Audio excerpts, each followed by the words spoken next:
So please welcome on stage Michael, aka Greycast, who will introduce us with an exciting project called Kaitai Struct, so dissecting media file formats. Hello everyone, and thank you for joining me today. My name is Michael Yakshin, and I'd like to talk about dissecting media file formats today with the tool named Kaitai Struct. So what's the idea? Media file formats grow complex and more complex every day. Media software developers have to deal with a multitude of different media file formats. Some of them are well documented, but still pretty complex to process. Some of them are proprietary and undocumented and need to be reverse engineered. It's even more complicated task and requires quite a few hurdles to jump. For example, one need to do the proper black box reverse engineering to be included into free and open source project without major legal problems. One need to do lots of testing, making some hypotheses, proving them right or wrong, and doing some decisions, mapping some proprietary format step by step, exploring it, and doing some kind of description or specification of such problem. Basically, the mission that such a developer must undertake is going from byte representation of file format in a stream, loading into memory, and sometimes going back from memory to a stream. That is, we have some kind of stream that needs to be dissected into some objects laid out in memory, usually in some kind of tree or a graph of objects. Typical development workflow for such a process involves writing some parsing code with certain programming language. Then you write some extra debugging code to ensure that it actually works, because you need to somehow prove that it works. You either dump it to the screen, check some assertions, run with it with a debugger or something like that. Then you just basically debug it till you drop, because parsing binary formats is, well, not exactly a trivial task. There are quite a few pitfalls to overcome, like going over some boundary inside some soft structure, dealing with endiness, dealing with byte alignment, dealing with a few other things like assertions, checks, barely specified formats, some special cases, conditional reading, writing, etc., etc. As soon as you finish such a big task, you get some sort of parsing library that loads objects from stream into memory. But what then? If you want to support some other programming language, you just basically need to redo the whole process from the start, doing basically the same code in some other programming language imperatively. Actually, almost every media format library I've encountered has these dumping tools.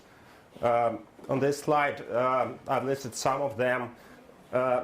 Then they're not just for random reason. They're for reason. They are needed by developers of these two libraries to debug their tools and to see if they really work.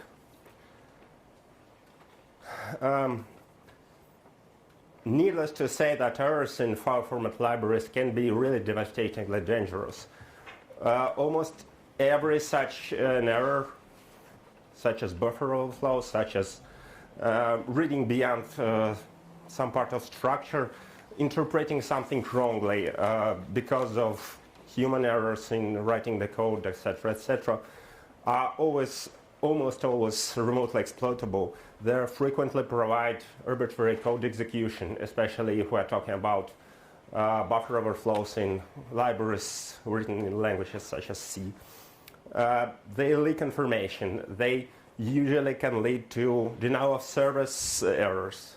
For example, in libpng since 2010, there were 22 vulnerabilities, and quite a few of them are really dangerous. In libjpeg, for example, there are 4 vulnerabilities, but they're still dangerous as well. If we'll revert to the start and see what file format specifications exist, we'll discover that there is no single universally accepted standard.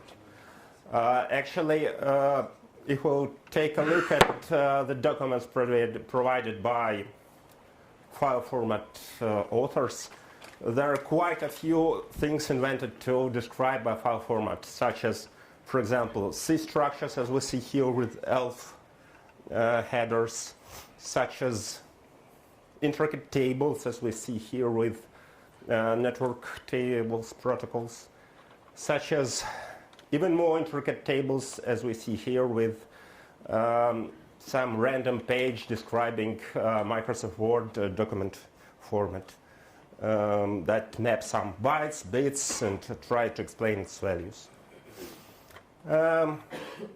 Network protocol engineers have something better to rescue. They've got Wireshark that is universally accepted to be a tool of trade that allows to dissect the packets and see what's inside in some kind of tree format. Basically, you have the dump. You can point at any byte in the dump and see what values in protocol in the packets it corresponds to, and vice versa. But what about the same stuff for media files? It's a bit complicated. There are quite a few proprietary tools available, such as 101 editor or Hexinate or Synalyze, as some of you may be familiar with. But generally, there is no universally accepted, or at least a tool that supports enough popular formats to dissect and to build upon. Well, so basically we've tried to fulfill this whole and go actually one step ahead of it. So I'd like to present a Kaitai Struct project, which is declarative file format specification language. All the words in this phrase are actually meaningful. The emphasis is on the declarative. It means that we do not actually specify how to read the format, but we specify what is inside the format. And it's harder to implement in some cases, but it gives us quite a few advantages I'd like to show a bit further in the presentation. We can compile our case Y file that we've set up with the file format specification into ready-made parsers libraries in quite a few target programming languages that I'll demonstrate further. And quite as well, we can visualize, dump, and debug all these file format specifications using several tools that were built around the Kaitai Struct project, such as visualization tools, such as WebID, that I'll demonstrate further as well.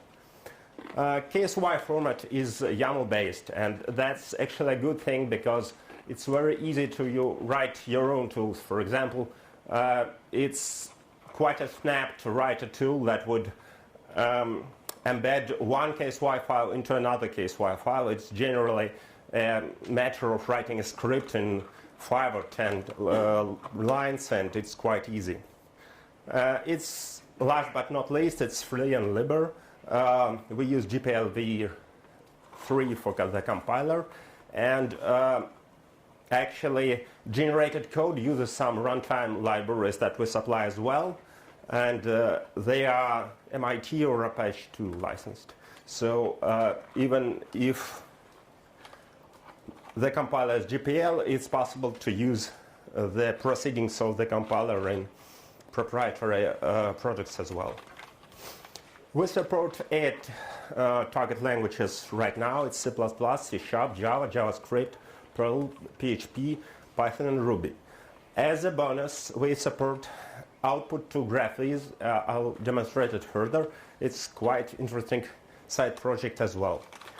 As experimental features, right now we are developing Swift support. We're developing support for exporting case-Y files as Wireshark dissectors to be able to load the same declared formats into the Wireshark interface and see there, and a few other probably interesting target formats.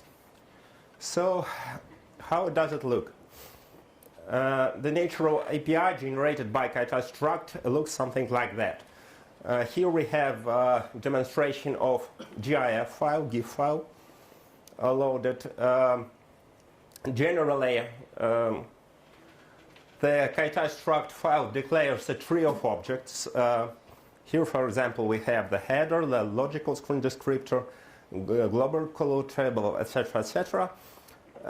And generally, it boils down to traversing this tree of objects from some start that, for example, in this code in Java, starts with gif.from file that loads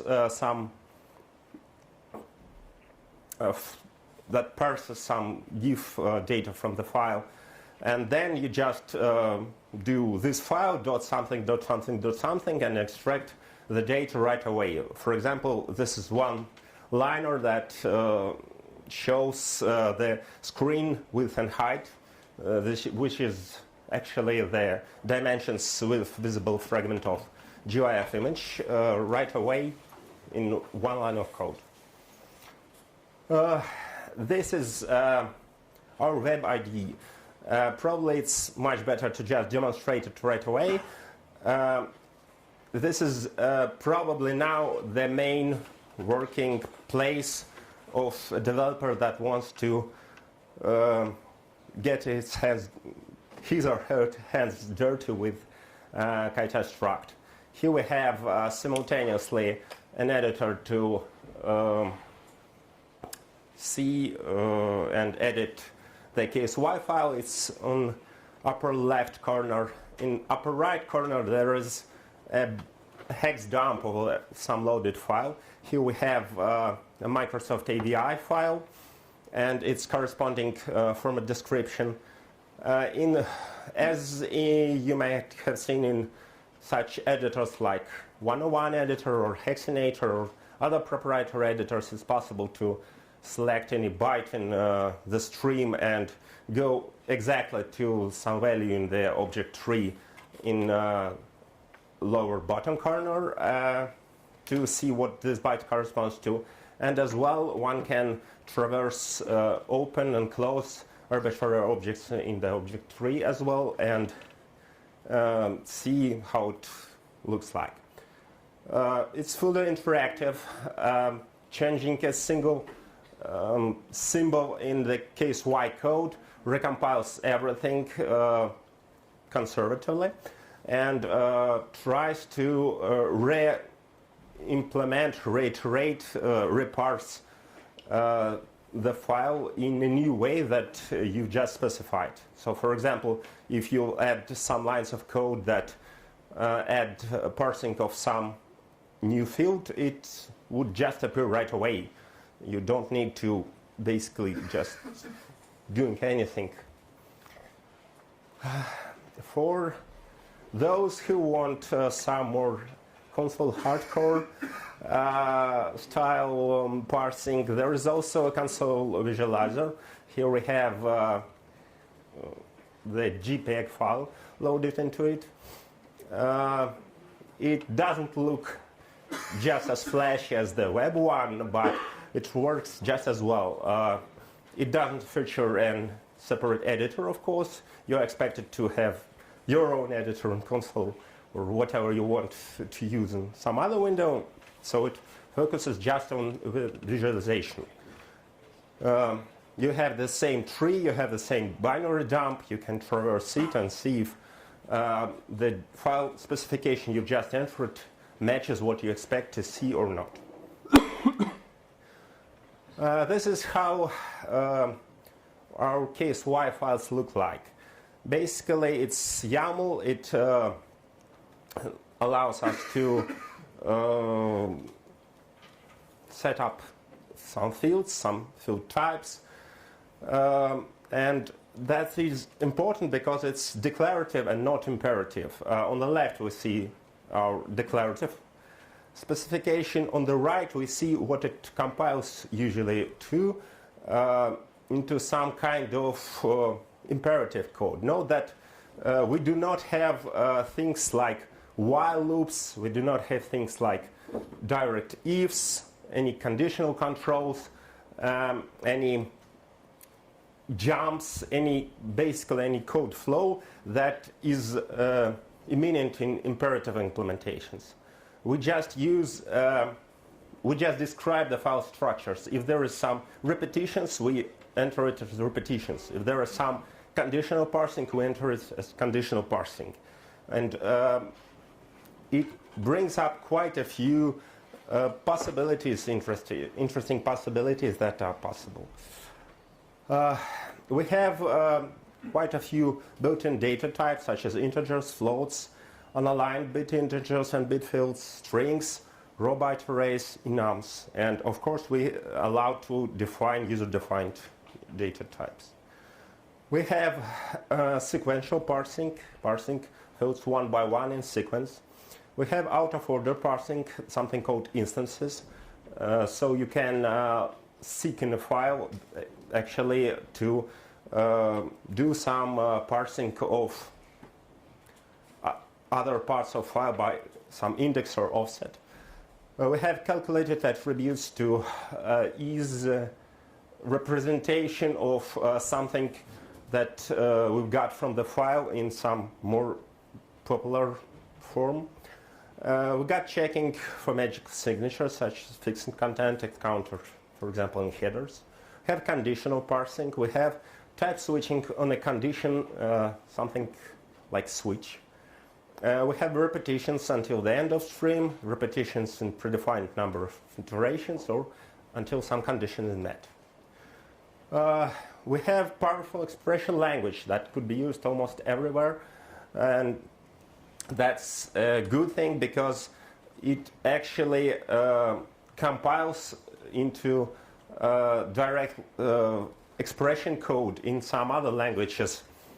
For example, this one shows how we can parse the attribute named full-len that allows us to specify unsigned integer 4 bytes long in the first place, and then we parse as many elements as we need, calculating the number of elements as full-len minus 4 divided by 6.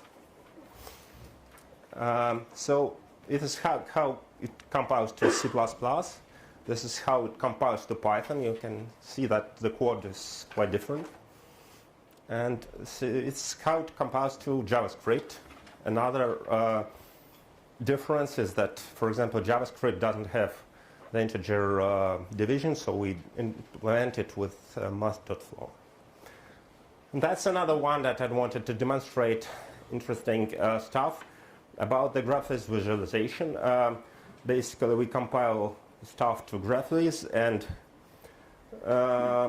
this is what we've got. It's a human-readable diagram that one can pass to his colleagues, one can pass to other people to just take a look at the format and implement it, for example, in some other programs. We've got a ground repository of formats, including tons of formats right now. It's quite interesting. You can find it at our GitHub page and see for yourself if there would be anything interesting of you there. There are quite a few image file formats, video file formats, audio file formats, archives, documents, executables, file systems, etc., etc. Thanks for your attention. I'd like to see if any questions arises. There